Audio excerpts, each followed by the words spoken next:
sorry, and I'm just going to respond to Donald's question about intention. Donald, just like maybe something that you're coming in with that you hope to be getting out of the session, or something that you hope to be contributing to the session, whatever it is that brought you here, that's your intention. Yeah, and welcome everyone again. So just a quick reminder, we are here for the Social Learning Spaces session with Bev. So she was the bait to get you all connected again here. And we have been doing these gatherings for some time. It's always fun because we always learn something, we reconnect with colleagues, and we share a good time together. So let me put the goals for this session, or the steps for the session today are these ones. First, reconnect with colleagues. Then we'll be guided with Bev to explore the 3 factors of participation. She'll introduce herself and everything, but first we'll get connected. And then we will harvest some highlights and learning insights all together. So there is a plan. Let's try to make it happen. Carolina. And then we are going to start to talking a little bit one another with to connect to the people who are here. And to do that, we are going to do this talking triads. So I just put 2 questions in the chat. And so, in what social learning space have you been recently? Or what do you think about it? And what do you like and what you didn't like? You don't like? This kind of conversation. And so you're gonna have 2 people with you and 6 minutes for this conversation. Yeah, the time will be ticking. See you in a bit.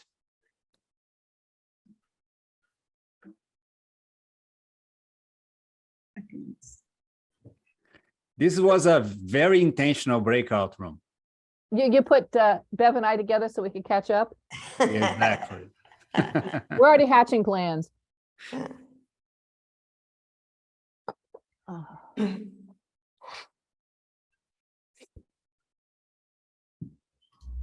Hey, everyone is back. Hello, everyone. So now more people are here and coming. So we are going to, I'm going to present Bev. And this is very difficult for me because she is amazing. And so there's some presentation in the chat and some more formal presentation. And she is a social learning consultant, and she works with a variety of organizations, international organizations. And what I learned from her is that she likes to work in complex landscapes. And this is very interesting. And another very interesting thing that I learned is that she's being trained to be a ninja. She plays tennis and yoga.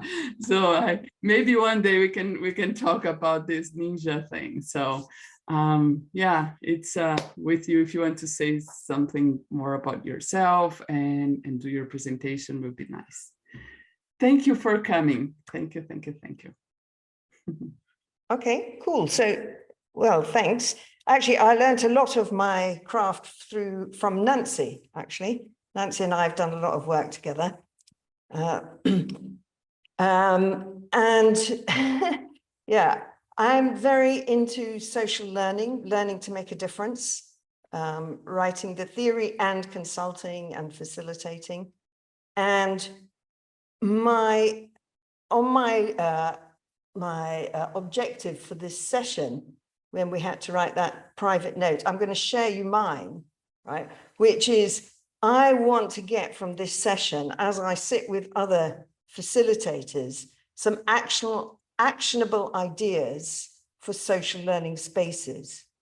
Because we've written a whole book, we've written this theory about social learning spaces. Social learning spaces being, I mean, in some ways, they're quite a slippery concept to get your hands on. I was just talking to Nancy and she said she'd just been in a session and it was like, oh God, what made that different? It just sort of like sparked, you know, you come out of it. If you're in it yourself, you come out of it feeling like, wow, God, I've got to go home and write a few notes. you know, I got some good ideas from there, or, whoa, that made me think differently. Oh, wow, now I feel a bit closer to being myself. So there's a sort of it's a kind of magic-y type feeling. We've all been part of them. We've all facilitated groups like that, but actually knowing what is it that makes that different? What is it that happens there? And I mean, in our book, we write about what we've observed, which are 3 dimensions that we see happening in a social learning space. One is the dimension of people are there because they care to make a difference. Okay, they're there. They're not there because they were sent. They're not there because they have to go. They're not there. Although actually, to be honest, you might be sent somewhere and then discover, actually, whoa, this is a place where, you know, it could be all right. This could help me. Okay. So somehow the people there, they care to make a difference. They're not there to chat, but in their life, they care to make a difference. And it's worth engaging in a conversation with people in that space, because you might get something out of them that could help you in your life. So that's kind of one dimension of it. Another dimension is this dimension of, we call it engaging uncertainty. So engaging uncertainty, it's like on that edge of not knowing. We don't know how to make the difference we want to make, right? We know a lot of stuff, but we're just there. We're operating, we're playing in that space of, I can't quite get it. I'm not there yet, right? So in pursuit of caring to make a difference, right, you're engaging uncertainty. You're not just engaging uncertainty because, oh, well, I'm somebody who has an open mind. You're not there wallowing in your uncertainty. You're there because you don't quite know how to make that difference. Otherwise, you'd be out there doing it. Okay. And then because you're engaging that uncertainty in pursuit of caring to make a difference, you are paying attention. You're paying attention to what comes back at you. You're paying attention to other people's experience, the problems they've had. You're paying attention to data. You're paying attention to their body language. You're paying attention to yourself. You're paying attention to your biases. You're paying attention to what somebody else is finding interesting. Okay. But there's a sort of dynamic between those 3 things we have noticed in a social learning space. Now, the kind of hardest one, I think, is this one of caring to make a difference. Not everybody knows, including myself, what is the difference I want to make. So you can't just ask people.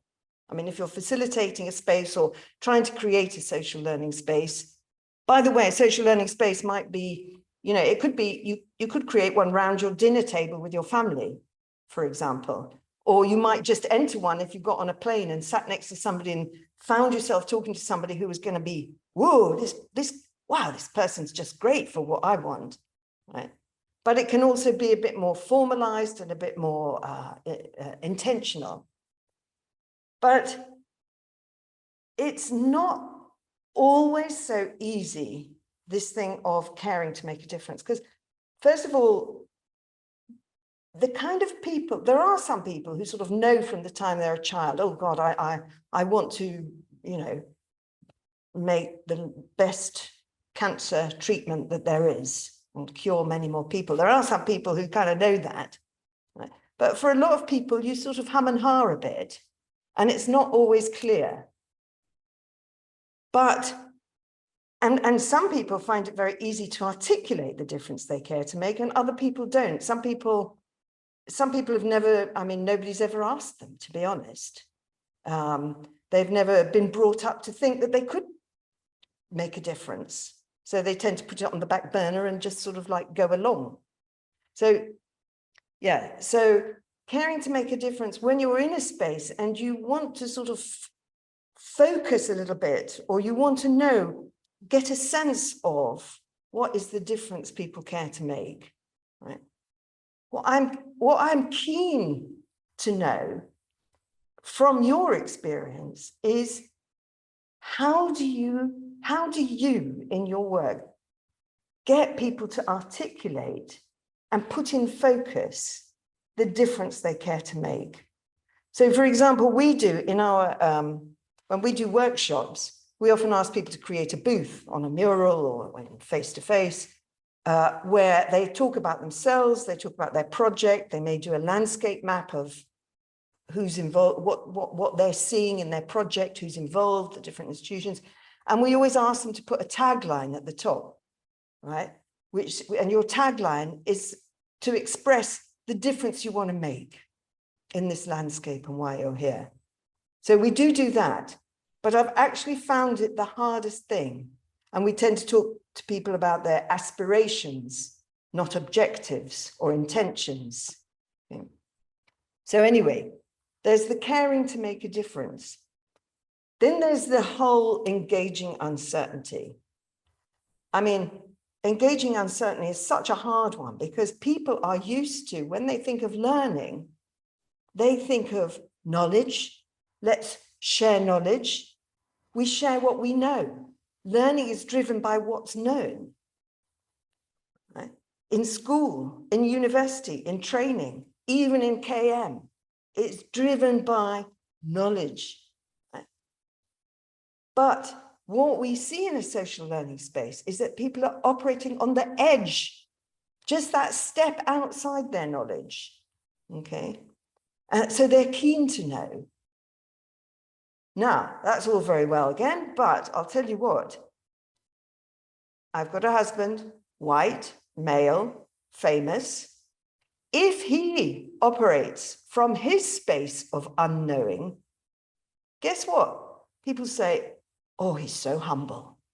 What a humble guy, right?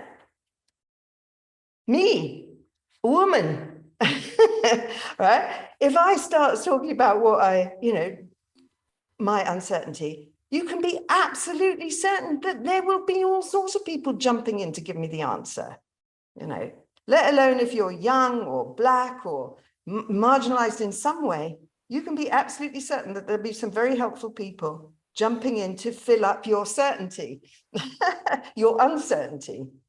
So it's like, how do you hold that space of uncertainty, right?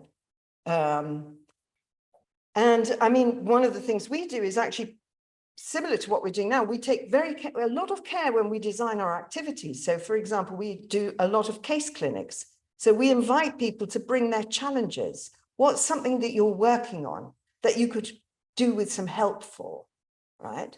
Rather than inviting people into a space to listen to a speaker or something like that. So, right. So but I'm keen to know, how do you get people to play in that space of uncertainty? There's modeling. I learned that from Nancy, right?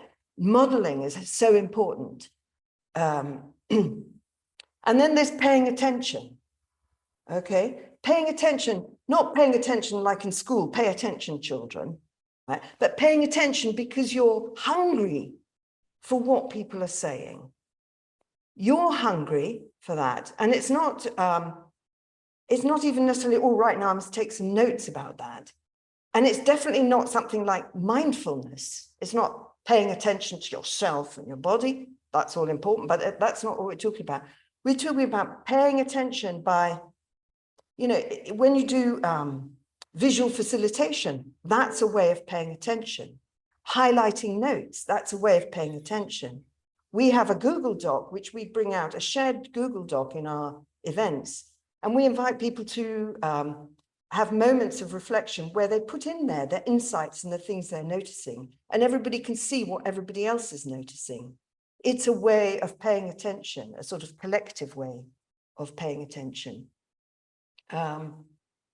So I'm keen to know, what are the ways as well that you get people to pay attention? And there's, I I mean, it's quite hard because I think we're going to go into 3 groups and everybody's going to discuss a different aspect of it. In actual fact, it's hard to talk about one aspect without the other, because you're engaging uncertainty because you care to make a difference and don't quite know how to do it, and you're paying attention to that. So, but I mean, for the sake of getting just bubbling through or brainstorming a few ideas, it's going to be in 3 groups. So that's my quest that I put at the table of some expert facilitators, and you know, and hear your ideas. Nice. So I'll just explain the mechanics for you. So we'll be having a time to work together, and then we'll be back to share where we are at, and Bev will be jumping in and making comments and asking questions as well. So this is the mechanics. We'll be in 3 rooms, and you have 1 facilitator in each room. And during 10 minutes, we'll be working together in a document. After this 10 minutes, we'll be moving to another room, giving you another link for another document, and do the same. So we'll be doing this 3 times, work on these 3 factors, and let's see where we can get. The rooms will be open, Bev, and you can move wherever you want. Actually, Okay, everyone. I mean, can move I'm wherever you want. reluctant to go into different rooms, but if I get bored, I will pop in. Yeah. Exactly. So I'll pause the recording here. We are coming back. I'm just, there's so much on here. Yeah, and one thing that happened, Bev, that was surprising for me was this, people had this experience of going deeper on the 3 elements. And at the end, I was there with my document, eager to get more inputs, and they were engaged in a very interesting discussion, connecting all the dots. So I hope it happened also on the other breakouts. And now I'm in that moment of doubt of using my powers to close the rooms or politely inviting them to come back. I'll Yes, invite or- politely first. Close That's them. one of the nice things about facilitating on Zoom. You don't have to wait. Yeah. We are waiting It's for you in the facilitator's main room. dream, yes. You Zoom interrupt people. So voice message sent. So first, with I- love. I'm curious to see how this eavesdropping stuff works Which eavesdropping? on Zoom. Uh, It's a new feature. Did you hear the voice okay, Jane? I didn't hear the voice. Somebody else heard it. Okay, maybe because you are a co-host, so Yeah. What did the voice say? The disembodied voice. come back or you close the rooms. Be very afraid. You're right. Okay, we are back. We are 1 minute behind the schedule, Bev. Good. right.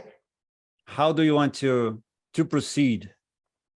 For the- Well, I thought we were going to go like, look at each document and then, I mean, it'd be good to hear sort of like a big takeaway that anybody had out of each one. But there's some questions I have and comments I have about what people have said, things that I want to know more about. Yeah, so now just to be clear, we are in service of Bev now, so. Right. So maybe should we start at caring to make a difference? Yeah. Caring to make a difference. So then everybody opens the document, and maybe Bev, if you have questions or you want to more. Yeah. So something was written there, liminal spaces where things can change. What does that mean? It sounds exciting, but I don't know what it means. Yeah, Nancy brought it up and then we kind of went further with it, this idea of like the silence that comes from when you're in silence with a group, when you have a prompt or a question and then you have this silence, you're opening up this space of like possibility. It's uncomfortable, but a lot can come from there. I'm just, my microphone's being funny, so if you can't hear me, please let me know. But Nancy, you go further because I think you mentioned the word first. Well, is that uncertain? This is I think more under the uncertainty bucket, but in the caring to make a difference, if you're not certain about your caring, you may be devalued, right? If you don't know what it is. So just is, like, it's like phase changes from a gas to a solid, a gas to a liquid to a solid, or where the fresh water meets the salt waters, that things change, and there's always something changing in that space. And to make that totally like, oh yeah, it's a normal space, Yeah, and I think linking with that convening piece as well, actually, as you did, Nancy, there's that when you are too certain about the difference that you want to make. Yeah. Yeah, I think that was the thing, Bev, is that there's a sense sometimes that you come into engagements or a space and you think you know what your intention is. Like you write down on a piece of paper like we did today, this is my intention. But if you're allowed to be in this open space, then you can find that difference that you want to make shifts as the moment changes and shifts. And so that's kind of where we were going with that. Right, yeah. No, I mean, I absolutely agree. That thing of like changing, because I know myself, it's really hard to go in and say, if somebody says, what's your objective, or what difference do you want to make?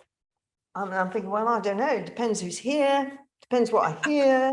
I get a bit, I don't like to be nailed down. So, yeah. Yeah. I think a lot of what we were talking about in our group was about moving into a state of flux and flow rather than stability. Right. And how you hold that. It's a dance. Right. Thank you. I'm taking notes. And then also the another one that interested me was that reporter exercise. Can somebody say Donald. something about that? Is Donald still with us?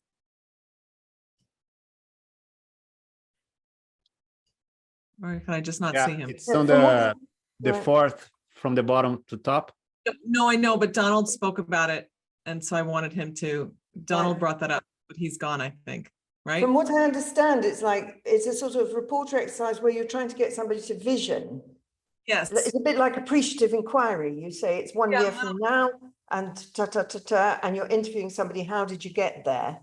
Yeah, so it's like I think what he said was that he's asking them, he uses it in a lot of coaching situations where he's asking them, where do you see yourself in 10 years? And then they go away and they have to create a narrative or a story around that, including, obstacles that need to be overcome. And in doing that, they begin to create the sense of what is the difference that they want to make, because they look at themselves in the future and they say, well, how do I impact that, or how do I get there? And how does my intention to create a difference, how is it involved in that vision of the future? That's, I mean, what I like about that is actually, I think I would do it by asking somebody about the past, actually, what brought you here? Because we never think of the future without, who are we now?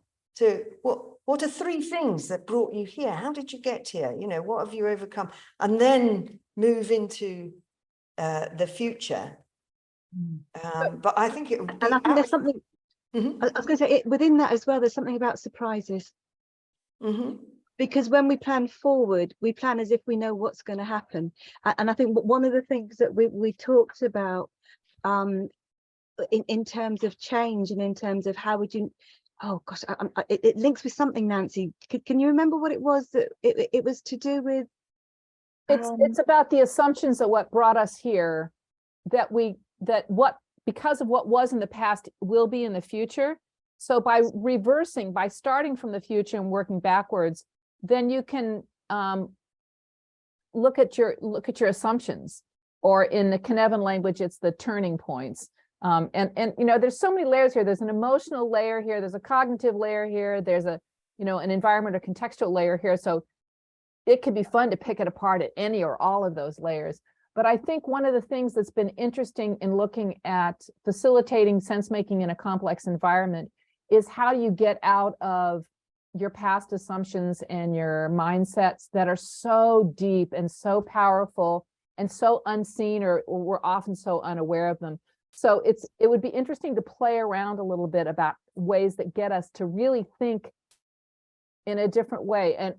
And I was preaching eco cycle over and over and over again in our 3 rounds, because it creates space for creative destruction or for understanding what's blocking us in ways that can be useful, rather than simply going, this is the nice story of what brought me here. Because I think we also romanticize the past, or we could disasterify it too.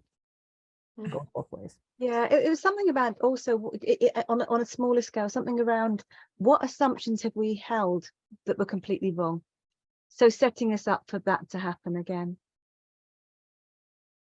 Donald is back. He was trapped. Actually, the rooms are still open, so we just forgot to mention that you have to move yourself. Sorry, Donald, my fault. You can blame me.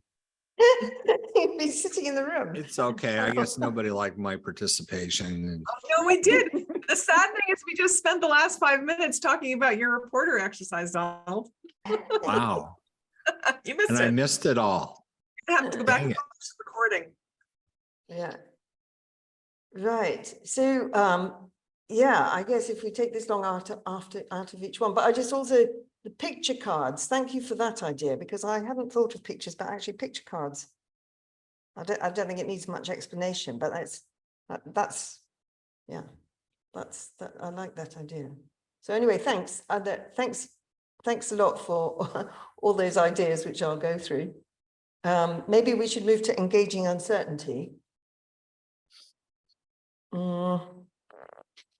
By the way, I was just in that mode. What, the uncertainty mode? For you. So Bev, just as a note, you still have like 15 minutes, so you can split as you want between these 2 next documents. Okay, well, just tell me when 7.5 minutes is up. So that one of eating a meal together first before the work, that of course, that's great. Actually, it sort of ties in with something that we've got a hunch about, which is we think that we're coming more and more to the conclusion that hosting, the art of hosting a space, is really important.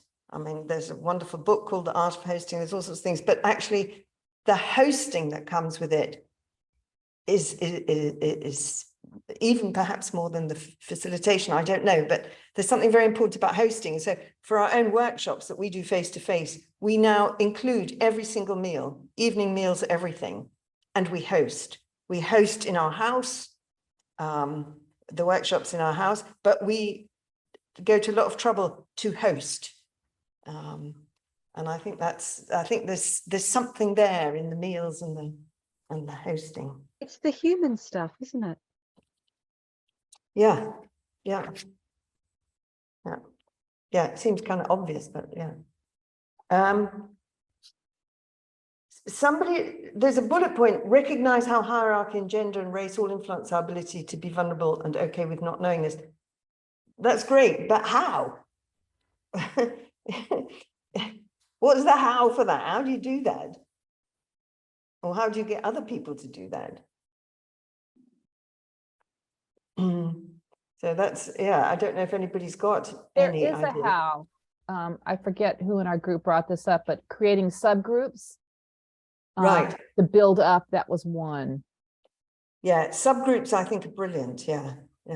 I think naming is also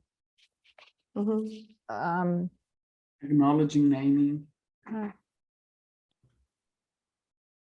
another thing that people said, I think was Kara, I don't know if I'm pronouncing right, maybe you can talk about be the motto. Yeah, that was sort of in reference to like the being vulnerable about not knowing. So hosting conversations from the point of like, I'm not an expert, here's what I'm learning, and making that visible. But I think that works in terms of positionality too, in terms of naming. So, starting a workshop we've begun the practice of, what do we call that, Juji, where we describe what we look like for folks who are I'm missing the name.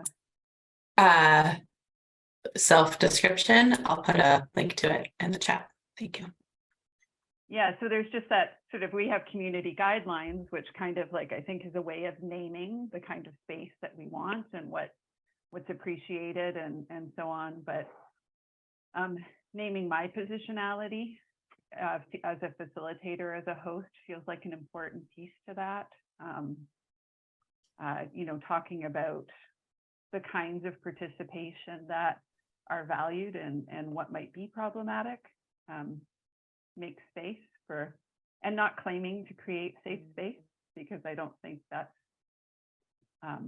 really possible. But what is brave space? What does it mean to show up and be present with who you are?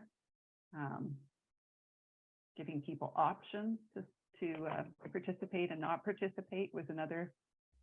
Lots of, or different ways to participate, I think, are all ways of doing that.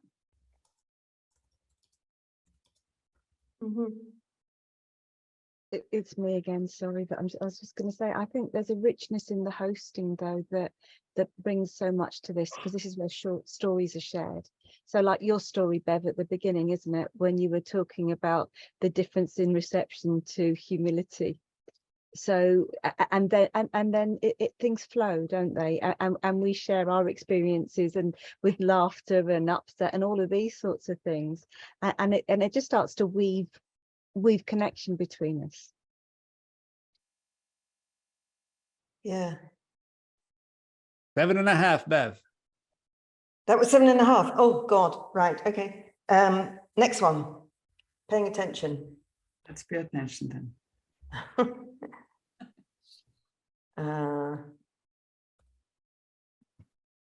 Yeah, the thing about the embodiment, I saw embodiment, I think, on here somewhere, but something embodied. And I really am so intrigued by this idea of like, how do we embody paying attention? I mean, just even, you know, there was a big phase 20, 30 years ago about body language, you know, and it's like, it almost comes back to that. What is your body language for paying attention, for being in a social learning space? Is there one?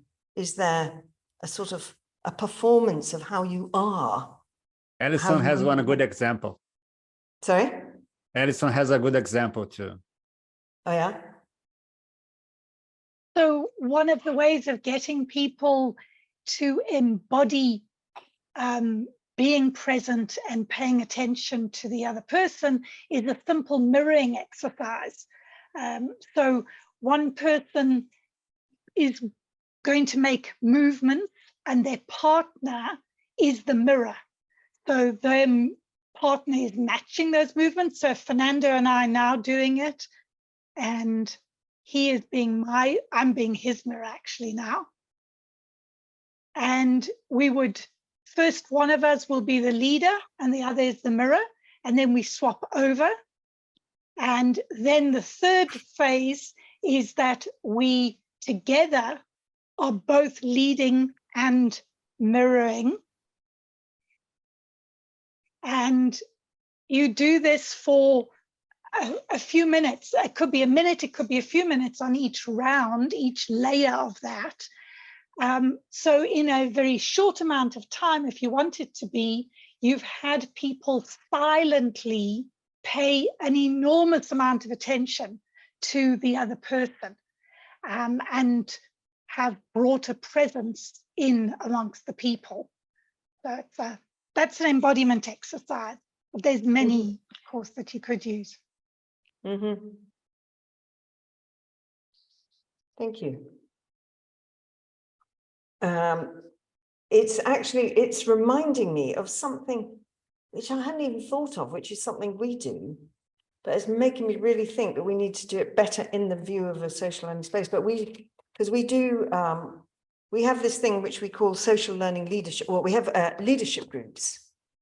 So, because I'm always keen that it's not me, the facilitator, or the facilitators who are doing all this work of holding the space. It's how do I enable people to hold the space for each other, not how do I hold the space for them, right? So we have this thing of leadership groups where, and the reporting made me think of this as well. The social reporters, we have one group is called the social reporters. And so it's a subgroup, a subset. Everybody has a role. One subset are social reporters. And their job, as it were, is to go around noticing what are highlights, what are funny things, and people use pictures and they can interpret it how they like. And I think now actually, I might actually think of like, how could they do that reporting exercise that somebody mentioned at the beginning? They could be responsible for social reporters. But anyway, so they're taking the lead on that. And then we have agenda activists. They're the people who care about, are we actually doing stuff that's going to help us make a difference? Right. And so they're paying attention always to that. And they may have a parking lot. No, we need to do this. We need to do that. We need to redo the agenda. Right. So the agenda activists do that. And then we have the community keepers. And the community keepers are responsible for making sure people's voices are heard. And they can interrupt the proceedings at any time. But anyway, they're paying attention to the sort of the fabric and the voices. But I think that I need to fine-tune those leadership groups to think more about these things in a social learning space, because that's a way of enabling the group to do all these things. So I can't believe it's taken me this conversation to get me to that. But thank you. Just a little sprinkling. I think there might be a whole load of stuff within applied improv that kind of would enhance that as well. Absolutely, yes, exactly. Thank you. I'm going to put that in. Yeah. And I was going to say, there's a whole thing called moving stories that's done by dancers that is all about paying attention to stories and then interpreting them and representing them in an improv format that is and beautiful and powerful for groups, for whole groups to learn about one story. So with groups that have multi-hierarchy people in it, meaning CEOs, vice presidents, supervisors, and maybe people who work on the floor, it's really important to get that CEO's position power to be muted in some fashion. And one way is just to address it directly and outside of the meeting with the CEO or the vice president or whoever it is, and say, look, your position power is going to influence this group's ability to collaborate. And one of the tools I provide them is something I learned in grad school in group dynamics, where you just look at the interaction patterns and you ask this higher level executive to just have a piece of paper by you and note how often you initiate a conversation versus the rest of the group's initiation frequency. And it's important for you to minimize your initiation of that interaction. That helps deal with some of those hierarchical issues. Yeah.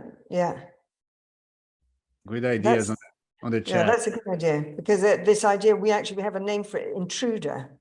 And the intruder is the one who kind of fills up the space, because they don't have to listen. If you're the CEO, you don't actually have to listen. But there's a sort of reverse problem as well sometimes, because somebody comes into the space really with the right approach, with a humility one, is it maybe a manager or something, or an expert, and he comes in really, ready to rock in this space, and people still turn and look at that person as if they were the one with all the authority. So yeah. I think there are various plays where, you know how we've normally got structures, say at a conference, where you've got the experts that do the presentations and then it kind of sprinkles through in a usual way. Having people who aren't the experts, having the novices do that and have it sprinkle through in a different way, but in a structured way, holds the space in a different manner, which can be interesting. And I think there's various ways of playing with that. Yes, Yeah. Thank you. Okay, so I'm done. If anybody wants to ask anything, that's fine. But for me, I'm done. I have 4 minutes to close here. So 4 minutes. Oh God. Okay. I wish we have like 3 days, maybe. 1 day for each. In Sesimbra. In Sesimbra, Sesimbra. yes. Yes. Yeah. We just want to close here, and we have a way to do it, and I'm gonna put in the chat. So we are going to see what is your takeaways. So please pause your camera for a while and reflect on your takeaways for this 90-minute session. So 1 minute for this reflection.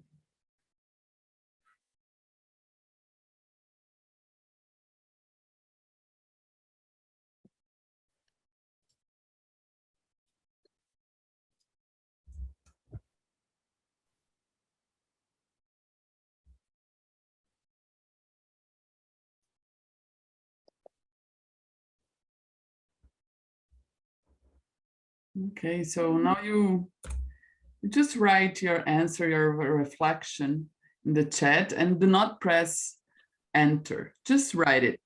And when you are ready, you just open your camera, then I know that you are ready. And we are going to press enter all together. So just answer, put your reflections there. What is your takeaway? And open your camera when you're ready.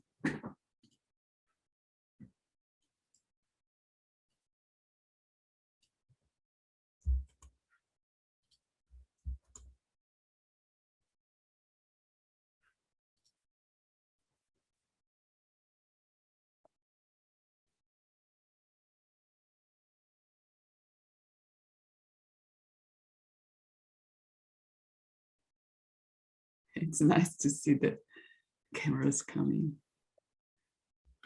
That's awesome.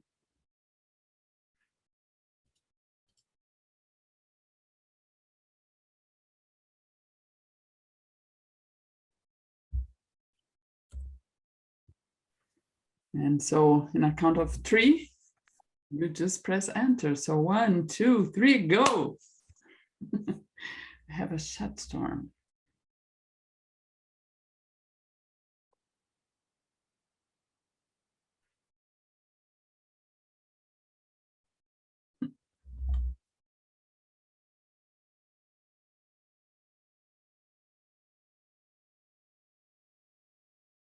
And I'm gonna use Megan's words here to just close. So we have a lot of wisdom in this room. So this is amazing to hear and to share and to be with all of you. It's always a pleasure. And Bev, you just prompt us, and you just, brought all of that into surface. So thank you for that. And I hope for you was good for your research, and that you could pick Well, for up. my practice, not my research, but for my practice. Yeah, and so if you want to have these final words, just for now, maybe we can meet you again. Okay, so yeah, so thanks everybody. It's great to meet you. Yeah, and thanks for the ideas. And I'm going to go through those Google Docs with a finer tooth comb when I'm not under pressure. Thanks, Bev. It was great. Yeah. Thanks everyone for coming. Obrigada. Thank you. Bye. Thank you. Thank you so much.